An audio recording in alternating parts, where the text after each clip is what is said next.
Isang magandang araw sa inyong lahat. Welcome back to CBCP News Conversations. Thank you so much for the support and please continue to share and like our videos. I'm Christine Pagirigan, your host, and today we are gonna be talking about something special.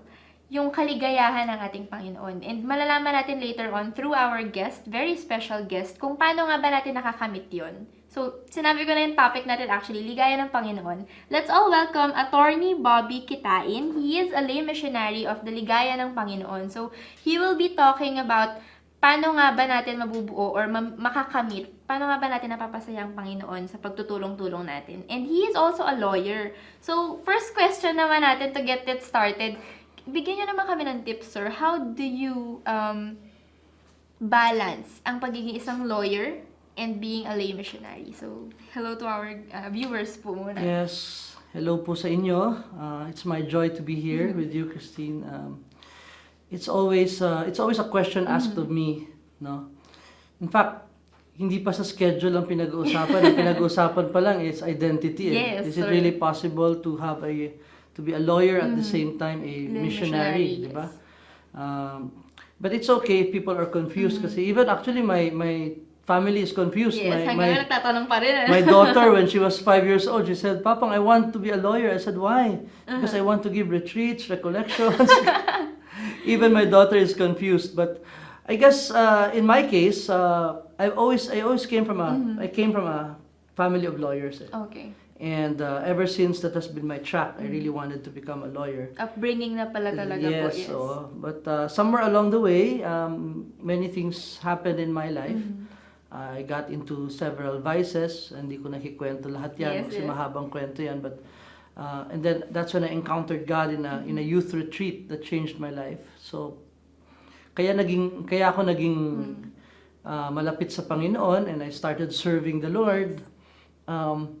Pero yung desire to be a lawyer nandun pa rin. So after college, I pursued law school. Well, actually not yet. I served muna as a missionary and then law school.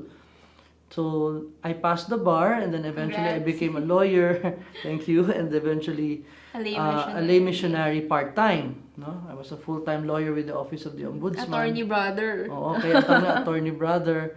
Pag weekends, nagbibigay ng retreat recollection. Pag weekday, I handle cases for the government.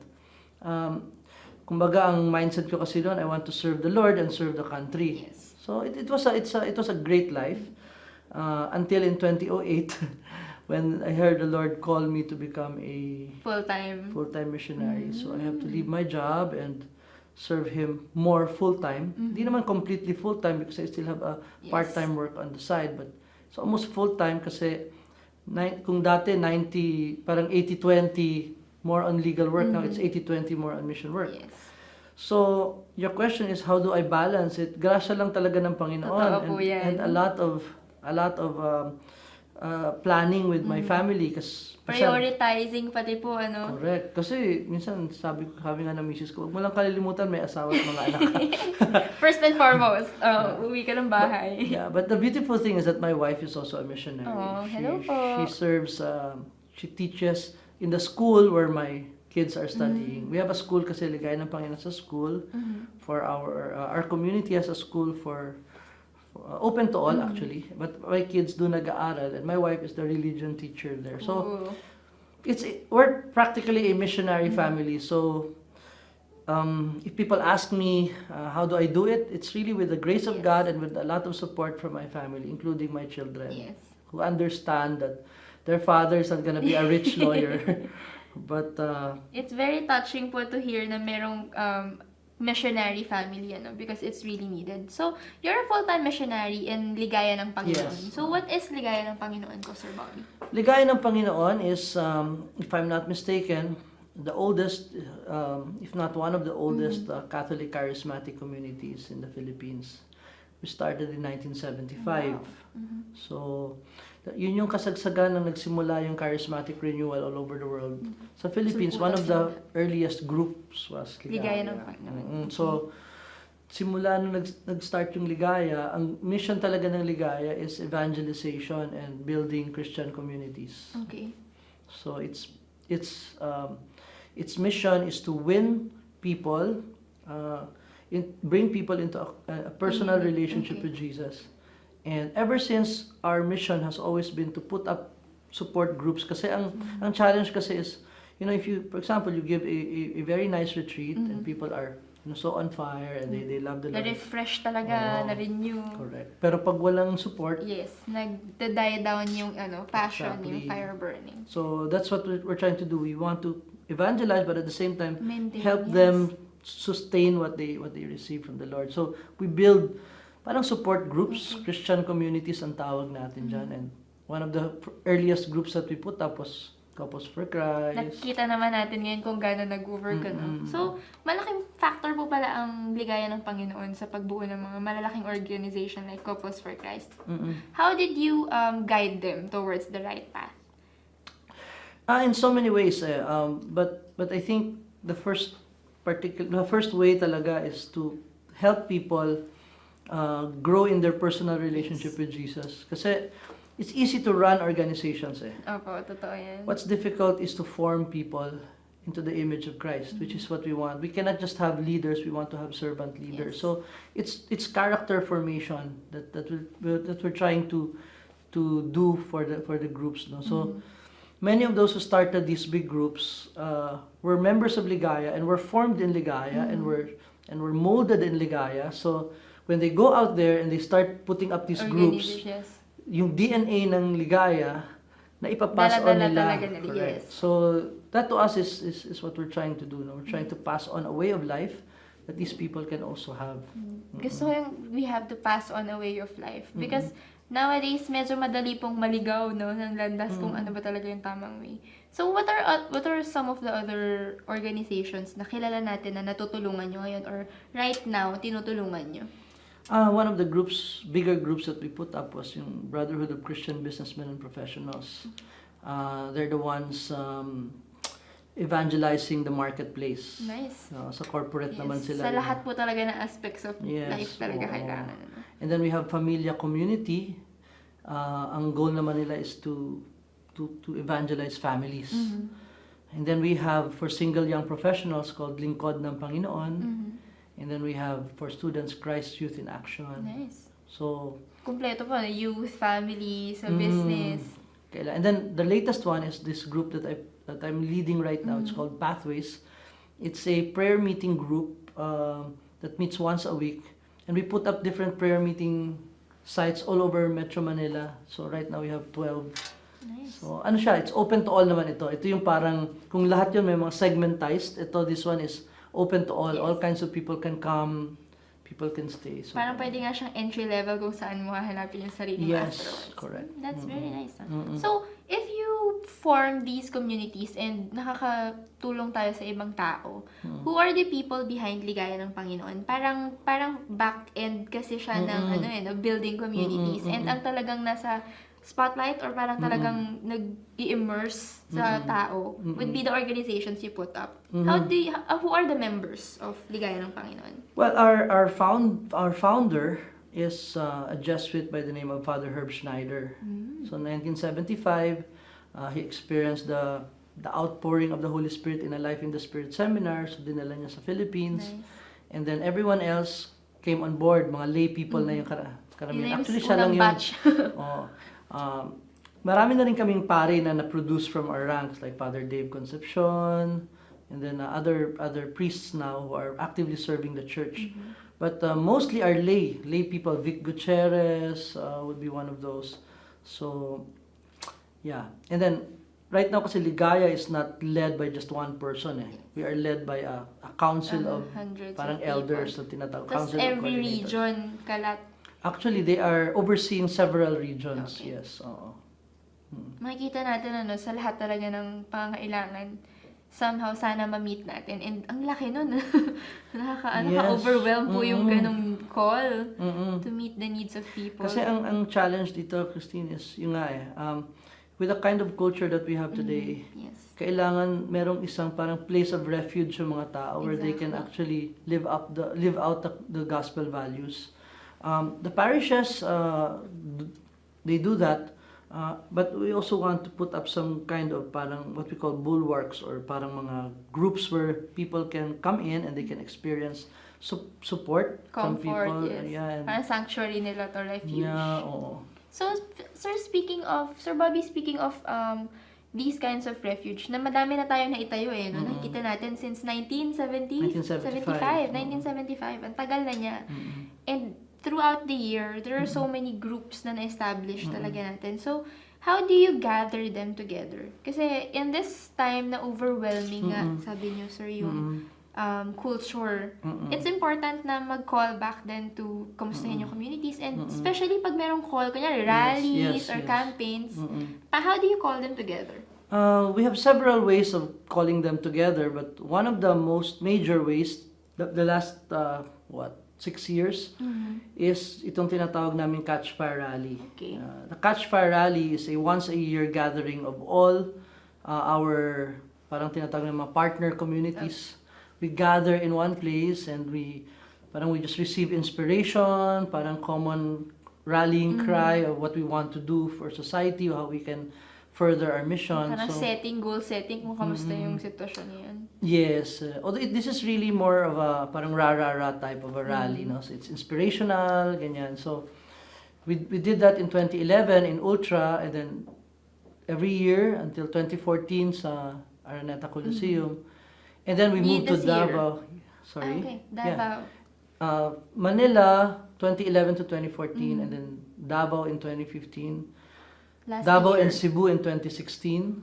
And then this year, Manila, Davao, Cebu, and Ormoc. Nice. Ang dami na, lumalawak. Yeah, kasi we have a group there also in those places. And then hopefully next year in Pampanga and in CDO. So that's what we do. We gather them and then we send them out, we encourage them, and then we through those rallies, nagkaka-bond ulit. Nagkaka-align pati yung mga objectives. And then pag may mga call ang church for support and ganyan, so mas madali kami immobilize.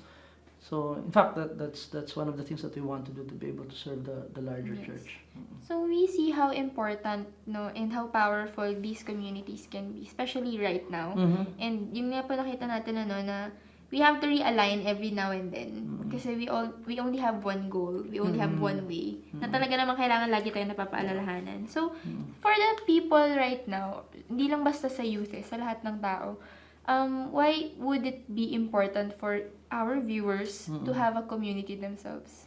Ba't kailangan nasa isang community ka? Yeah. I always make this as an analogy. One of my favorite action stars before he passed away was FPJ. Oh, kung inabot ko na yan. Yes, inabot ko naman.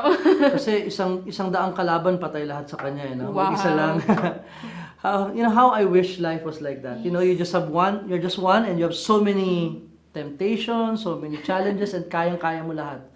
But the sad reality is We're not FPJ. You cannot do that.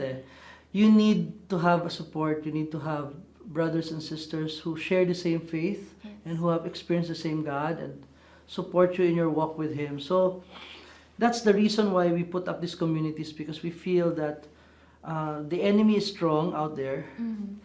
And if we try to fight the enemy alone, marriages would break down, families would crumble, people would experience, lalo na ngayon, daming suicide, loneliness, depression, despair. Communities serve to hopefully strengthen the individual. Parang analogy ng walis tingting yan. Pag mag-isa, ang daling baliin. Pero pag marami, mas mahirap. So, there's strength in numbers, and it's great to know that you're not alone. Parang ganyan. Which is true, no? So, sir, kayo po personally, sir, being attorney brother, being a brother and an attorney sa journey nyo so far, how has being part of Ligaya ng Panginoon molded you as a person? It's to say na Ligaya has molded me is an understatement. I would attribute much of what I am today to what the community did for me. Before I encountered God through CYA, yung youth group ng Ligaya, I was into a lot of bad stuff. Di ko na isa-isahin, but if the community did not come into my life, hindi mo alam saan ako pupulutin ngayon. Probably, in jail or but God came into my life through community, and everything else is history. Yung my married life, I was prepared for my married life. I was prepared for my family life by the Because, community. yes, Tinuluan ako how to become a good husband and a good father. They encouraged me to love God above all and to not be afraid to make sacrifices for the Lord, knowing that the Lord will take care of you Yes. if you put Him first in your life. So, and so many other lessons that I learned over the years made me who I am today. I'm not perfect, Christine, Nobody but is. But trying. trying That's the most important by part. God's grace. Yes. Sir, we've seen, yung aura niyo po kasi nag-radiate talaga na you have been blessed. Sa ilaw lang pala. Pero you have been blessed through this community. God has been using you to touch other people's lives. And actually, to touch the groups Bulto-bulto na mga tao yung natatouch niyo. What has been the most challenging part of it? The most challenging part of it, well, it will always have to be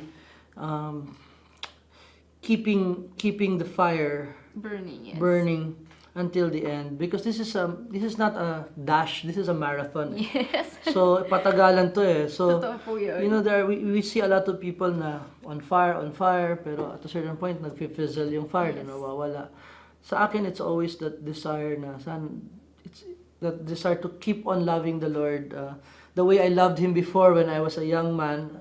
Tumatanda More na pa ngayon. sana sa pagtanda. In fact, yes. yung motto nga namin, at least hindi naman official motto, but our parang battle cries, we will die with our boots on. Meaning to say, we'll serve the Lord until our The very end, last yes. breath. And that has always been the case in many of our members in the community. You get inspired Matanda na, uugod-ugod na, but still serving God. So sabi ko, I wish I can do that. Yes. But that's the most difficult magugulat part. ka, no, ba't ang lakas pa ng mga buto nitong taong to? Correct. Yeah, the Lord will bless you naman with With the strength. strength, Yeah. yes. He's gonna make you capable. Yeah. In the battle na susugurin mo talaga for Him. Yeah. And of course, there are times when you get frustrated Yes. pag you want to serve the Lord, tapos things don't work out well, ganyan. And sometimes it can be very frustrating, but again, dapat hindi mawala yung focus that you're doing this for God and not for Exactly. for anything else, no? For worldly or earthly success, hindi naman. So, through your testimonies, Attorney Bobby, nakita natin na even being in a community, meron paling struggles talaga. Even being a leader, forming communities, meron talagang challenges. And even us na talagang serving full-time sa simbahan, we are bombarded with temptations. Pero, katulad nga po ng sabi ni Sir Bobby, the community, your friends, your brothers and your sisters, ang laking factor talaga nun. Yeah. It's gonna be your foundation, your roots, na talagang mag-a-align at mag-a-align sa'yo towards kung ano ba talaga yung pinasok mo, yung fire mo, yung magpapaburn pa rin ng passion mo. So, before we end this episode, sir, can you talk to our viewers and just encourage them sa mga taong nasa community na what should they do, sa mga taong wala pang community, what can they do now, right now, habang watching this episode natin? Okay. For those who are already part of a community, never look for a perfect one. Because we only have one perfect God. The rest of us are imperfect. So, because every community is composed of imperfect people, you will really see a lot of imperfections in the community. And just because you see an imperfection doesn't mean you should leave that community. In fact, I encourage you to really make yourself be more active in that community, serve the Lord more in that community. If you're part of a parish community, really give your all to it, because community is what God designed us to be in. God designed us to be, not just to believe, but to belong. So, being part of a community is very crucial. May naalala nga ako, nagsabi dati na aalis na raw siya sa community niya kasi hindi daw perfect yun. Nilipat na lang siya doon sa isang community. Sabi sa kanya, ay, wag mong gawin yan. Sabi niya, bakit? Kasi pag lumipat ka doon, hindi na perfect yung isang community na yun. We are imperfect people, but we're trying to serve a perfect God. So, I encourage you to hold on to your community and serve.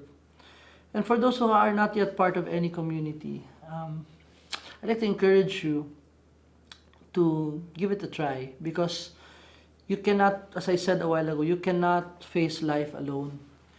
God wants you to be linked up with other men and women who are willing to support you. It's part of a principle. You become who you're always with. If you are with people who strive to love God and to serve the Lord, who are strong in their faith, chances are you'd also walk through life with a stronger faith. So find that community that would support you. Say yes to that Bible study, say yes to that seminar, say yes to that friend na kinukulit kang magmisa, Yes. magsimba. You'll never know until you find out what it really is. Can I also encourage those who are thinking of leaving Yes, the please church? go, Sir Bobby. The greatest mistake really is to leave something without even knowing what you're leaving behind. The Catholic Church is a pearl. It's a treasure. Until you find out what it is really, try to know first what your faith is, especially if you were born into this faith. Many young people have left the church only to find out later on na, hey, yung palang hinahanap ko nandun din all along. And there are many, I agree, there are many who might not live up to our role as role models. But if you were born into this faith, it means God has a great plan for your life here. So stick around, see the faith, and then get to know Jesus in the richness of your faith. God Thank bless. you so much. Thank you so much, attorney brother. No? So it has been a really enriching and somehow revisiting episode for me din na nakita ko na I am not alone in this journey. So even our viewers, kahit wala ka pa sa isang community, there's someone waiting for you. You'll never know unless you try. So we do hope and we pray for you that we see you somewhere around sa mga activities and events namin. Talaga namang napakarami. So don't forget to support din ang yung Catch Fire natin, ano? Yes, Is this it will be open for all? Yeah, it's open to all. For the first time, we're making it evangelistic this year. Go! So it's on November 26th at Smart Araneta Coliseum. The Mass begins at 2 o'clock. Bishop Ongchoko and Bishop Ambo David will be our celebrant. And then we will begin with the program proper at 3:30. So I hope you get to go kasi Yes, it's really please. a beautiful event. We hope to see you there. So, thank you so much for this Salamat din. wonderful Thank you. episode, Salamat. Attorney Bobby. So, thank you so much, guys, for sticking around. We hope to see you on our next episode here at CBCP News Conversations. God bless and have a nice day.